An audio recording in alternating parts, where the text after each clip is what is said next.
Hello നമസ്കാരം, എല്ലാവർക്കും നമ്മുടെ പുതിയൊരു വീഡിയോയിലേക്ക് സ്വാഗതം. നമ്മൾ ഇന്ന് ചെയ്യാൻ പോകുന്നത് മൈക്രോസോഫ്റ്റ് വേർഡിൽ ഒരു ഡിജിറ്റൽ സിഗ്നേച്ചർ എങ്ങനെയാണ് ആഡ് ചെയ്യുക എന്നതാണ് നമ്മൾ ഇന്ന് പറയാൻ പോകുന്നത്.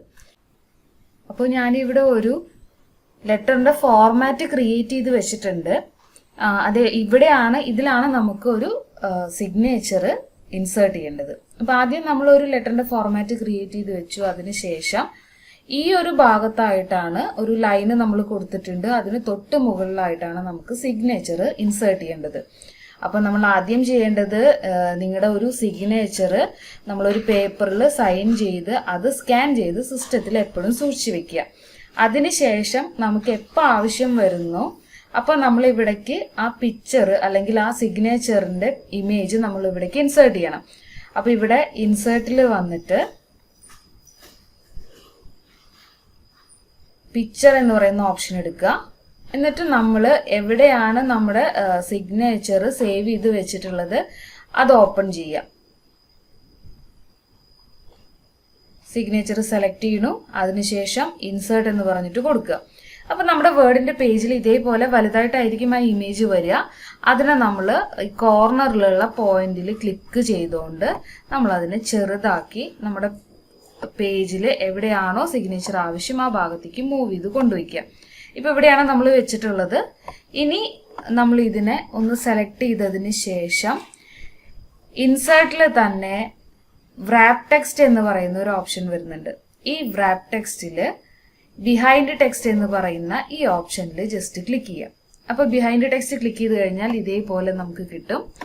അതിനുശേഷം ഇൻസേർട്ടിൽ വരുന്ന അടുത്ത ഓപ്ഷൻ അത് പിക്ചർ ടൂളിൽ വരുന്ന ഒരു ഓപ്ഷനാണ്. നമ്മൾ ഇൻസേർട്ടിൽ പിക്ചർ എടുക്കുമ്പോൾ അഡീഷണൽ ആയിട്ട് പിക്ചർ ടൂൾ എന്ന് പറയുന്ന ഒരു ഓപ്ഷൻ വരും. ഈ പിക്ചർ ടൂളിൽ കറക്ഷൻ എന്ന് പറയുന്ന ഒരു ഓപ്ഷൻ ഉണ്ട്. ഈ കറക്ഷൻ സെലക്ട് ചെയ്യുക. അതിൽ നമുക്ക് പല മോഡലുകൾ തന്നിട്ടുണ്ട്. ഇതെന്ന് ആവശ്യമുള്ള ഒരു മോഡൽ നമ്മൾ സെലക്ട് ചെയ്യുക. നമ്മുടെ പേജിന് മാച്ച് ആയിട്ട് വരുന്ന ഒരു മോഡൽ നമ്മൾ സെലക്ട് ചെയ്യണം. ഇപ്പോൾ ഏകദേശം ഈ ഒരു ഫോർമാറ്റിൽ നമുക്ക് ഇതിന് കിട്ടും. ഇനി നമുക്ക് ഈ സിഗ്നേച്ചർ ഒന്നും കൂടെ ക്ലിയറിൽ കിട്ടണം. ഇത്രയും കൂടെ കളറിൽ നമുക്ക് വേണം.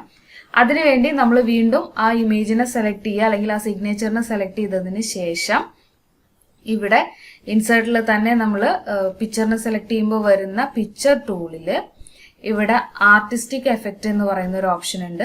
ഇത് സെലക്ട് ചെയ്യുക. ഇതിൽ വന്നിട്ട് കുറേ ഓപ്ഷനുകൾ ഇവിടെയും തന്നിട്ടുണ്ട്. അതിൽ ഫോട്ടോ കോപ്പി എന്ന് പറയുന്ന ഒരു ഓപ്ഷൻ വരുന്നുണ്ട്. അത് സെലക്ട് ചെയ്ത് കഴിയുമ്പോൾ നമുക്ക് ഒന്നും കൂടെ ക്ലിയർ ആയിട്ടുള്ള അല്ലെങ്കിൽ ഒന്നുകൂടെ കളർ ആയിട്ടുള്ള ഒരു ഇമേജ് കിട്ടും. അപ്പോൾ ഫോട്ടോ കോപ്പി എന്ന് പറയുന്ന ഈ ഓപ്ഷൻ നമ്മൾ ക്ലിക്ക് ചെയ്യുക. ഇപ്പം നമ്മുടെ സിഗ്നേച്ചർ ഇവിടെ നമുക്ക് കൊടുക്കാൻ വേണ്ടി പറ്റി. ഇനി ഇതിപ്പോൾ നമ്മൾ സെറ്റ് ചെയ്തു. ഈ ഒരു ലെറ്ററിനാണ് നമ്മൾ ഇത് സെറ്റ് ചെയ്തത്. അപ്പൊ ഇതേപോലെ നമ്മുടെ സിസ്റ്റത്തിൽ നമ്മൾ എപ്പോഴും ഓരോ ലെറ്റേഴ്സ് അയക്കുമ്പോഴും ഇതേപോലെ നമുക്ക് ആവശ്യം വരികയാണെങ്കിൽ ഓരോ തവണയും ഇൻസേർട്ടിൽ പോയിട്ട് ഇമേജ് ഇൻസേർട്ട് ചെയ്യണം. അങ്ങനെ ഇതേ സ്റ്റെപ്പ് നമ്മൾ റിപ്പീറ്റ് ചെയ്യണം.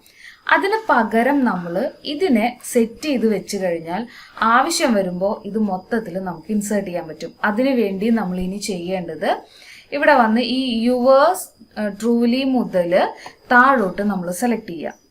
സെലക്ട് ചെയ്തതിന് ശേഷം ഇൻസേർട്ടിൽ തന്നെ വന്നിട്ട് ക്യുക്ക് പാർട്ട് എന്ന് പറയുന്ന ഒരു ഓപ്ഷൻ ഉണ്ട്. അത് സെലക്ട് ചെയ്യുക. ഈ ക്യുക്ക് പാർട്ടിൽ save selection to quick part gallery എന്ന് പറയുന്ന ഈ ഓപ്ഷനിൽ ജസ്റ്റ് ക്ലിക്ക് ചെയ്ത് കൊടുക്കുക. എന്നിട്ട് നമ്മുടെ നെയിം ഇവിടെ ടൈപ്പ് ചെയ്ത് കൊടുക്കുക. ഡിജിറ്റൽ സിഗ്നേച്ചർ എന്ന് പറഞ്ഞിട്ട് ഡിജിറ്റൽ സൈൻ എന്ന് പറഞ്ഞിട്ടാണ് ഞാൻ ഇതിൽ കൊടുക്കുന്നത്. പേര് നമ്മൾ കൊടുക്കുക. അതിനുശേഷം ഇതിൽ ഓക്കെ എന്നുള്ളത് ക്ലിക്ക് ചെയ്യുക. ഇപ്പോൾ നമ്മൾ ഇതിൽ ക്യുക്ക് പാർട്ടിൽ നമ്മൾ അതിനെ സെറ്റ് ചെയ്ത് വെച്ചിരിക്കുന്നു. ഇനി നമുക്ക് ഇതിനെ സേവ് ചെയ്യാം. ഫയലിൽ വന്നിട്ട് നമ്മൾ സേവ് എന്ന് പറയുന്ന ഓപ്ഷൻ എടുത്ത് നമ്മൾ അതിനെ സേവ് ചെയ്ത് കൊടുക്കുകയാണ്. അതിനുശേഷം ഇനി വേറൊരു ലെറ്ററാണ് നമ്മൾ വേറൊരു ദിവസം ചെയ്യുന്നത്. ആ സമയത്ത് ഇവിടെ ഇതേപോലെ യുവേഴ്സ് ട്രൂലി മുതൽ താഴോട്ട് വരെയുള്ള ഭാഗം സിഗ്നേച്ചർ അടക്കമുള്ള ഭാഗം നമുക്ക് താഴോട്ട് വരണം എന്നുണ്ടെങ്കിൽ നമുക്കതെങ്ങനെയാണ് വരിക എന്ന് നോക്കാം. ഫയലിൽ നമ്മൾ ന്യൂ ഒരു പേജ് ക്രിയേറ്റ് ചെയ്യാണ്. ന്യൂ പേജ് ക്രിയേറ്റ് ചെയ്തു. ഇനി ഇതിൽ നമ്മളൊരു ലെറ്റർ ക്രിയേറ്റ് ചെയ്തതിന് ശേഷം നമുക്ക് ഈ പറഞ്ഞ പോലെ ആ സിഗ്നേച്ചർ ഇവിടേക്ക് കൊണ്ടുവരണം. അപ്പോൾ ഇവിടെ വന്ന് ഇൻസേർട്ട് എടുക്കുക. അതിൽ വന്നിട്ട് ഈ ക്വിക്ക് പാർട്ട് നമ്മൾ സെലക്ട് ചെയ്ത് കഴിഞ്ഞാൽ ഇവിടെ നമ്മുടെ ഈ ലിസ്റ്റിൽ നമുക്ക് കാണാൻ പറ്റും.